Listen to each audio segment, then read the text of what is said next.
حضرت حبیب اجمی ایک بزرگ تھے، ان کے پاس ایک شخص اکثر آتا تھا، بڑا مالدار تھا، ایک ہی بیٹی تھی، وہ بھی ٹانگوں سے معذور تھی۔ تو آپ اکثر اس کو کہتے کہ تو توبہ کر، اللہ کی بارگاہ میں رجوع کر۔ ایک وقت ایسا آتا ہے کہ پھر انسان کا جب کوئی اپنا نہیں رہتا پھر اسے مصلی یاد آتا ہے، لیکن اگر مصلی کی عادت بچپن سے پڑ جائے نا تو پھر ذرا آسان ہوتا ہے اللہ سے دل لگانا۔ وہ اکثر آپ اس کو کہتے کہ ٹھیک ہو جائے کہ تو بیٹی ہے، وہ بھی بیچاری معذور ہے، تو کہاں دولت لے جائے۔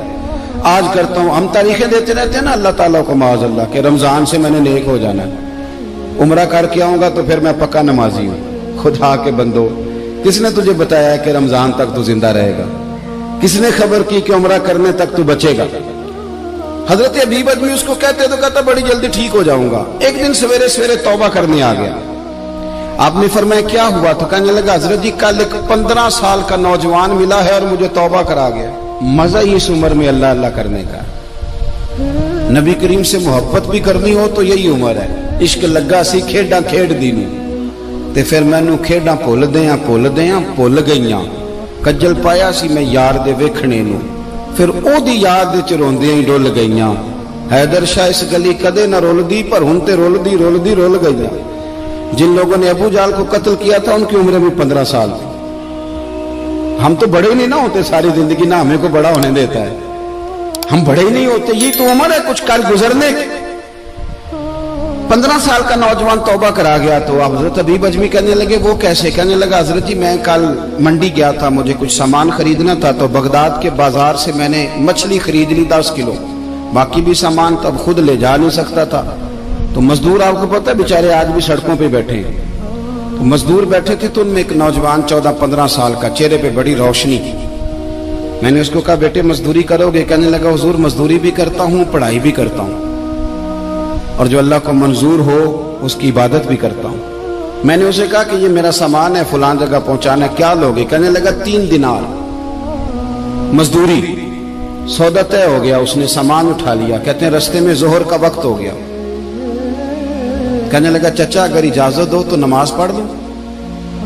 15 سال کا جواب۔ کہتے میں رکھ کے نا وہاں سامان تو پھٹے پہ بیٹھ گیا، وہ نماز پڑھنے چلا گیا، باقی لوگ دیر سے آئے، وہ بچہ جلدی آ گیا۔ میں نے کہا بیٹے آپ جلدی آ گئے؟ کہنے لگے نفل چھوڑ دیے، اب یہی نہ سمجھ لیں کہ کام چور ہے، میں بعد میں پڑھ لوں گا۔ کہتے ہیں وہ دوپہر کا وقت، رمضان بھی نہیں تھا، میں اس بچے کو نوجوان کو گھر لے گیا اور میں نے اپنی بیوی سے کہا کہ بڑا نیک ہے، نمازی ہے، اور راستے میں یہ بھی ہوا ہے کہ میں نے اسے ایک دفعہ کہا ہے کہ یہ مجھے تھوڑی دیر کے لیے دے دو، گرمی بڑی ہے، تمہیں پسینہ آ رہا ہے، میں اٹھا لیتا ہوں۔ کہنے لگا نہیں چچا میں رزق حلال کھاتا ہوں، اگر آپ اٹھائیں گے تو میں 3 دینار مزدوری پوری نہیں لوں گا، پھر پیسے کم کروں گا، میں نے طے کیا ہے کہ اٹھاؤں گا۔ تو کہتے ہیں میں نے اپنی بیوی کو بتایا تو بڑی متاثر ہوئی، کہنے لگی دوپہر کا کھانا پک گیا، اسے کو روٹی کھا لے، رمضان بھی نہیں تھا۔ کہتے میں باہر نکلا، اس کو 3 دینار تھمائے، تو میں نے کہا بیٹے ایک بات میری مانو گے؟ کہنے لگا بتائیے۔ میں نے کہا کھانا پکائے کھا لو۔ کہنے لگا میں معافی چاہتا ہوں، میں نے روزہ رکھا ہوا ہے۔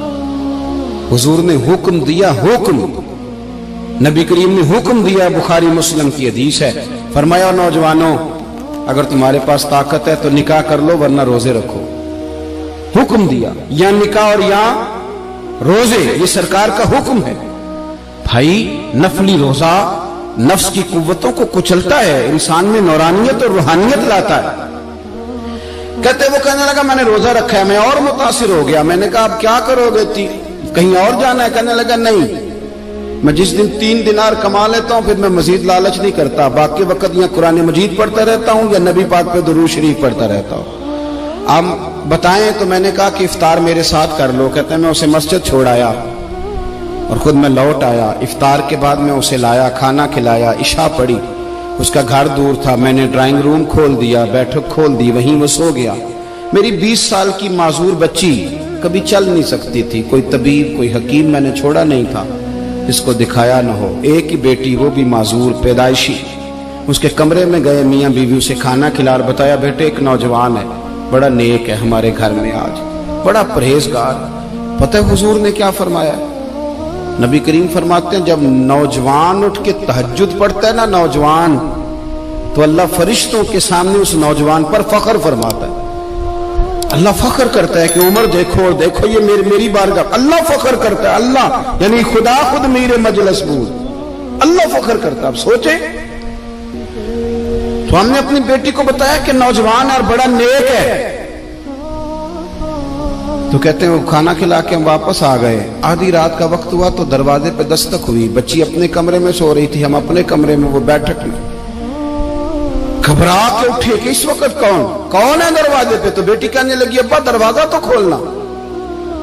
کہتے ہیں دروازہ کھولا تو 20 سال ہو گئے تھے بیٹی کو، کبھی اس نے چل کے نہیں دکھایا تھا، کبھی دوڑ کے ادھر جاتی، کبھی ادھر آتی، کہتی الحمدللہ اللہ نے میری ٹانگیں ٹھیک کر دی۔ ہم دونوں رونے لگے، اے اللہ تو کتنا کریم ہے، کیسے ہوا بیٹے سارا کچھ؟ بیٹی کہنے لگی ابا آپ نے کہا تھا نا کہ نیک نوجوان آیا ہے، تو میرے دل میں خیال آیا اللہ اگر واقعی نیک ہے تو اس کے صدقے مجھے شفا ہی دے دے۔ یا ایھا الذین آمنوا اتقوا اللہ وابتغوا الیہ الوسیلہ، تو کہنے لگی ابھی میری دعا بھی پوری نہیں ہوئی تو رب کریم نے فضل کیا ہے اور مجھے شفا عطا کر دی۔ کہتے ہم دوڑ کے اس کے کمرے میں گئے اور جب ہم نے ہاتھ رکھا تو دروازہ پہلے سے کھلا تھا، ایک خط چھوڑ گیا تھا۔ آج کل کے پیر کی کرامت ہوتی تو فیس بک پہ دے دیتا، باقیوں کو بھی ذرا پتہ چلے۔ کہتے ہیں وہ خط چھوڑ گیا اپنے بستر پہ کہ اگر تم لوگوں کو مجھ سے محبت ہو گئی ہے تو میرے پیچھے نہ دوڑنا، اس رب کی بارگاہ میں جھکنا جس رب نے میرے اوپر بھی فضل فرمایا ہے اور آپ پر بھی کرم فرمایا۔ میرے نوجوان دوستو، یہ جو بچپنا ہمیں لوگ کہتے ہیں نا ابھی بچے ہو، ابھی جب آپ بالغ ہو گئے تو نماز فرض ہو گئی، سچ بولنا ضروری ہو گیا، رزق حلال کھانا ضروری ہو گیا، شریعت ساری کی ساری لاگو ہو۔ ایک تو درگزر سے کام نہیں، دوسرا اپنی زندگی کے اندر خواہشات کو چھوڑیں۔ سادہ کھانا تو ویسے انسان کو تندرست رکھتا ہے۔